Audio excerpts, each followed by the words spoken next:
Brock Purdy, Rob, he's going to get this week off. Good week to rest for the Niners. Christian McCaffrey's got a strained calf. They've wrapped up everything in the NFC, the number one seed. So they're gonna give their guys a rest. All right, when they play this week against the Rams. But Brock Purdy, Rob, what a year! Was in the MVP hunt. Was actually the leader for a while. Made it to the Pro Bowl. It'll be interesting, Rob, to see if he makes All Pro. I think, what do they have, Rob G, 2 quarterbacks all on the All-Pro team? The first team's going to be Lamar, obviously, Lamar Jackson, who's going to be the MVP. And it'll be interesting. Is it Matthew Stafford? Is it Patrick Mahomes? Is it Josh Allen? Is it Tua? Is it Brock Purdy? Going to be real interesting to see. But Purdy's got a great argument. I mean, statistically, he was tremendous. There's no ifs, ands, or buts about it. Rob, I don't know if you knew this, Rob. He became the all-time leader in passing yards for a single season in 49ers history. That's pretty impressive. Yeah.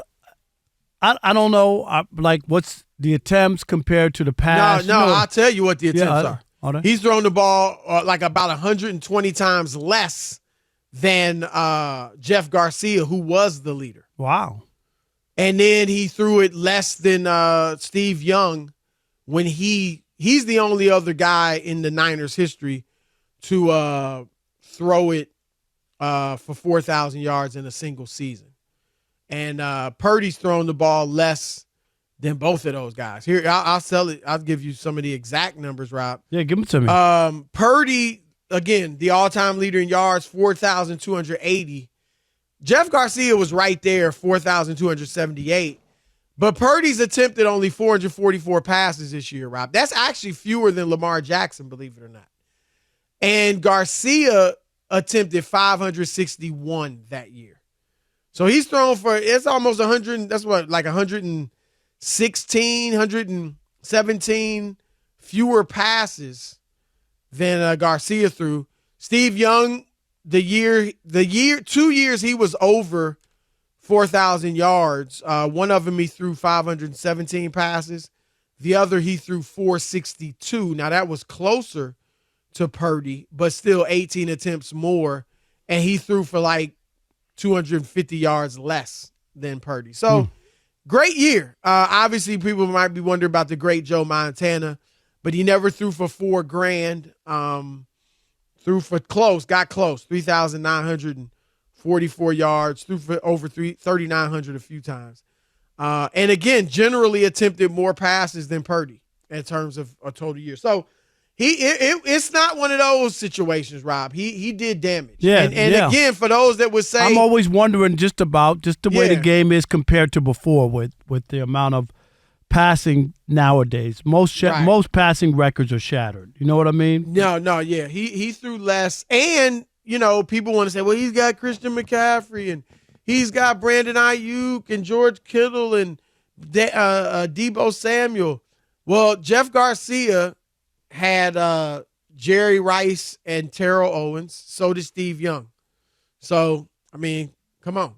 Those are two of the greatest receivers ever. So anyway, Steve Young, speaking of him, he loves Purdy, Rob. And I trust Steve Young. I don't think it's because he's a 49er and all that. I just think there's a lot of Purdy that, though. For some reason. Yeah.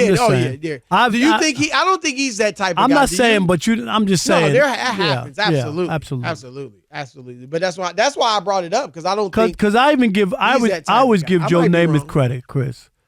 And I know he's 80 years old, and guys who are 80, half the time he might be sauced out. I'm just saying. I mean, we don't know. We don't know. Care what he's saying. But I'm saying he was out on Zach Wilson, and he was out way early when they went back to him and all that. It don't take Vince Lombardi. No, I know, but a lot of people. But he could have played. I'm Joe Namath. I'm the Jets. I'm the one who. You know what I mean? I don't want to hurt the kid's feelings. I'm just saying he didn't do that. He just said the kid can't play. He torched the dude. In fact, didn't he come back and apologize? Did he? He torched him. Rob G, I thought he did. Check. I don't remember an apology, but maybe you're all right. Anyway, Steve Young. Here's what he said about Brock Purdy, Rob. Anticipatory throwing. I always said Peyton Manning was great at it, and Tom Brady. Like, you have to be great at it in this league. But he is, like, elite, and that ball is out, and it's out early. The job of quarterback, the job of getting in the huddle, calling the play, and then running the play, getting the most out of that play, figuring out how to get the ball out of your hands and make a gain, and to be 9 of 10 or 18 of 20, and all of a sudden things start to, that just opens up so much more, of the offense. And I've always said for Patrick Mahomes or Josh Allen or those guys that have all these incredible Superman capabilities, the job that they really need to focus on is the job that we're talking about, what Brock is thriving at. Well, look, he makes a lot of good points. I like Brock Purdy more than most, Rob. I thought he was the MVP, for a few weeks during this season. I haven't not yet called him elite. I want to see a little more. It's probably just because, he was Mr. Irrelevant. But for that team in that system, dude is great. There's no ifs, ands, or buts about it. And one of the things that does make him great, Rob, is he is an on-time quarterback. And so is Tua. He is going to throw the ball where it's supposed to be thrown. And when the receiver is where he's supposed to be, it's going to go well. And one of the reasons, there are these guys are great after the catch. Debo is phenomenal after the catch. Obviously McCaffrey and Kittle as well. But also he's hitting them in stride.